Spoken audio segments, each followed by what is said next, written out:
Vamos tentar analisar várias coisas do que aconteceu desde quinta a sexta-feira. Antes do mais, dá relevância à confusão sobre a autoria do plano original, se foi Witkoff, se foi Rubio, se Rubio depois interveio para impedir e para limpar a borrada, como é que foi?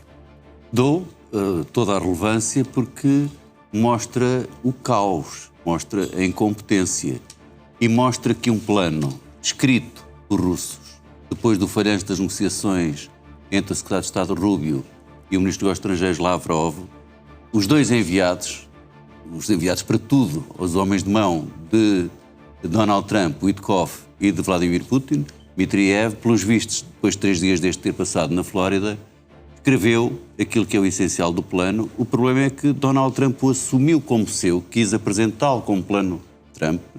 À luz disso, fixou um deadline para a Ucrânia o aceitar, mas depois senadores, inclusive senadores republicanos, vêm dizer que numa conversa com o secretário de Estado Rubio, este lhes disse que aquilo, afinal de contas, era uma lista de desejos russa, que os Estados Unidos foram intermediários da proposta russa, e logo a seguir o mesmo Marco Rubio vem dizer não, esta é uma proposta dos Estados Unidos. E como se não bastasse, o presidente Donald Trump vem insistir na ingratidão ucraniana face aos esforços dos Estados Unidos. Portanto, sabe-se que esta proposta é russo-americana, cozinhada nas costas de europeus e de ucranianos, foi assumida pela administração Trump, que queria impô-la aos ucranianos e aos europeus. Felizmente, que os ucranianos, com toda a dignidade, disseram: estamos perante um equilíbrio difícil entre abdicar de um parceiro essencial ou manter a dignidade, mas mais uma vez, já tinha acontecido isso no final de fevereiro, início de março, já tinha acontecido posteriormente, são os europeus que conseguiram preservar aquilo que é possível preservar da relação transatlântica e sustentar o próprio presidente Zelensky. E como eu disse, quando Trump diz e acusa Zelensky e a liderança ucraniana de gratidão zero pelos esforços, quando ainda eram aqueles 28 pontos, percebe-se de que lado verdadeiramente Trump está, ou pelo menos qual é a sua leitura. E eu pergunto-lhe muito concretamente dentro disso. Tendo em conta o que aconteceu nas últimas semanas e meses, em que Trump dizia e insinuava que ia em cima da Rússia, com sanções nunca vistas, que estava farto de Putin, que não parava a matança, Trump andou a enganar-nos este tempo todo?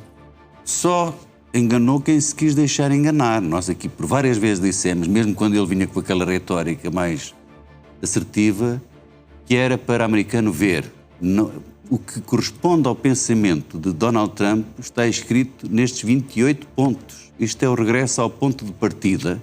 A fevereiro, se nos recordarmos, Donald Trump levou os Estados Unidos a votar numa resolução, nos 3 anos da invasão russa da Ucrânia, uma resolução na Assembleia Geral das Nações Unidas em que os Estados Unidos votam ao lado da Rússia contra a Ucrânia e os seus aliados europeus, faz aquele bullying sobre Zelensky, diz que agora recordou que a Ucrânia não tem cartas nenhumas e, portanto, isto é o que Donald Trump quer, o mais rapidamente poder dizer que conseguiu a paz, mas é uma paz depois de ouvir a lista de desejos de Vladimir Putin. Portanto, este é o perfil de Donald Trump.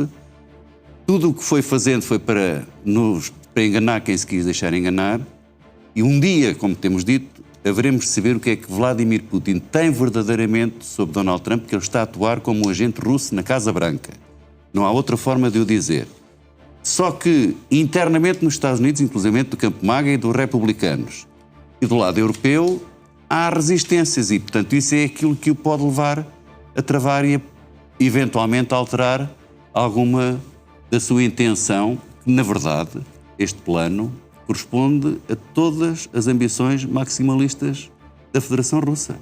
São tudo objetivos que nós conhecemos há muito tempo de Vladimir Putin. Vale a pena ver aquilo que foi o texto que ainda por cima se presume, os tais 28 pontos foram, digamos, vazados pelos russos. Foi assim que o mundo começou a perceber o que é que estava em causa neste tal plano de paz de Donald Trump.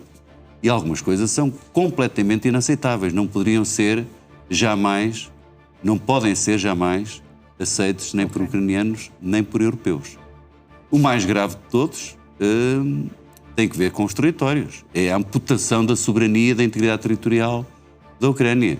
a indefesa em que a Ucrânia ficaria, a insegurança em que os outros países europeus ficariam. É um despudor completo. E perante aquilo que está no plano, que é de ceder o Donbass, ceder também a Crimeia e de forma definitiva, congelar a ocupação de facto que já está a acontecer em zonas como Zaporizhia e Kherson. Perante isto, o que é que a Europa tem que dizer a Trump? Aquilo que já disse é muito interessante nesses 28 pontos. Um dos mais controversos diz respeito exatamente aos territórios, mas o que se diz é o reconhecimento internacional daquilo que a Rússia conseguiu por via da força, desde logo as duas repúblicas que a Rússia anexou do Donbass e a Crimeia, mas não é só isso, porque o texto refere que a Ucrânia tem que retirar de territórios seus que ainda controla no Donbass e, portanto, está a dar-se à Rússia território que a Rússia militarmente, depois de quase 4 anos, não conseguiu controlar. Eu estou a dizer 4 anos, mas na verdade é desde 2014, sendo que essa parte que a Ucrânia ainda controla é onde está o essencial das defesas, da tal fortaleza de Donetsk, que, se como o plano de 28 pontos original de Trump vingasse, significaria que os ucranianos abandonariam essas defesas, portanto isso passaria a ser reconhecido como território russo, embora se chame desmilitarizado, e, portanto, a Rússia, no momento em que entendesse, poderia avançar até Kiev, até ao rio de Dnieper. O problema é, mas veja bem, o plano é não só dar à Rússia aquilo que conseguiu militarmente controlar, mas aquilo que os ucranianos ainda controlam, cerca de 14,5% do território no Donbass. É demais. Ainda por cima, querer que se reconheça internacionalmente. Pouquíssimos países, a China não, por exemplo, reconheceram as independências da Ossétia do Sul ou da Abkházia que roubaram à Geórgia em 2008. A China nunca reconheceu a anexação da Crimeia, nem estas 4 anexações que a Rússia faz no final de 2022. Agora são os Estados Unidos a dizer que, inclusive entre os Estados Unidos, mas reconhecimento internacional destes territórios do Donbass e da Crimeia como sendo russos. Embora haja uma expressão... provavelmente Dmitriev e Witkoff não sabem exatamente o significado, mas a expressão que eles utilizam é de facto, mas o que eles querem dizer é de jure, porque de facto já está, é uma grande parte. O que eles querem é de jure, e isso é que não pode ser. Portanto, uma das coisas que liminarmente ucranianos e europeus disseram, e aparentemente Marco Rubio compreendeu, é que não é possível haver reconhecimento de territórios ocupados por via da força. Depois introduzem um elemento que é os ucranianos comprometem-se a não tentar reconquistar território soberano seu por via da força, portanto tentar fazer por via negocial. Agora, assumir que são russos, Crimeia ou em particular o Donbass, isso está fora de questão, porque isso é o princípio de fim de todo o sistema que existe na Carta das Nações Unidas.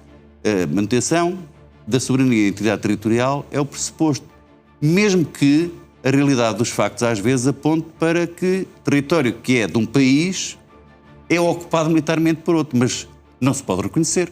A partir do momento em que se reconhece isso internacionalmente, por exemplo, que legitimidade teria Donald Trump se a China quiser avançar sobre as ilhas Senkaku que relemam ao Japão, ou Taiwan, ou Ieda, à Coreia do Sul, ou no Mar do Sul da China, só para dar o exemplo do grande adversário dos Estados Unidos.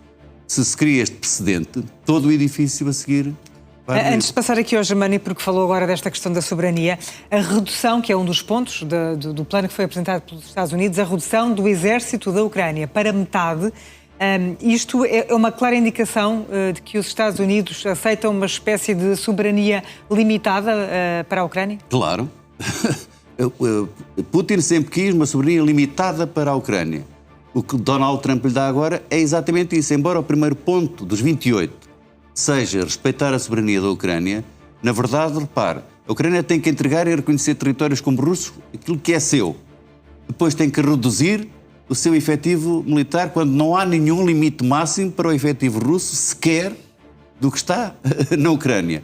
Para além disso, a Ucrânia teria, à luz destes propostas dos 28 pontos, teria que fazer uma alteração na Constituição, lá está, seria obrigada a meter na Constituição que não pode entrar na NATO. Da mesma maneira que a NATO teria que incluir nos seus estatutos que jamais a Ucrânia poderia entrar na NATO.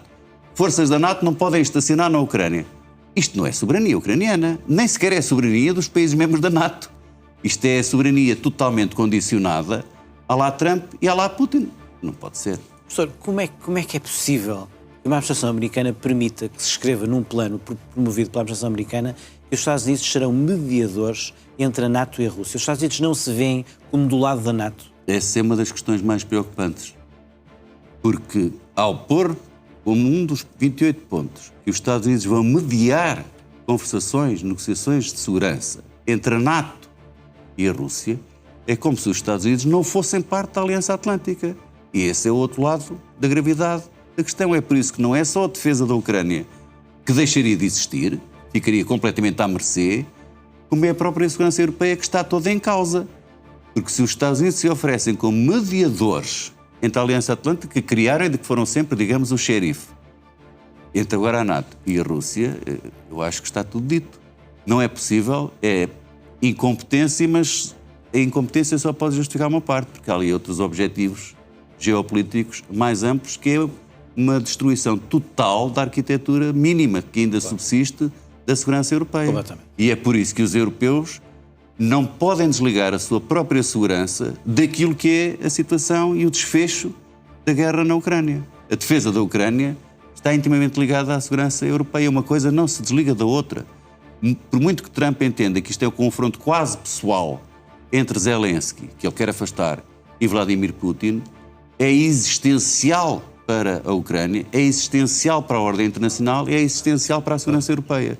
Donald Trump ou não vê ou não quer ver porque está a fazer o jogo de Vladimir Putin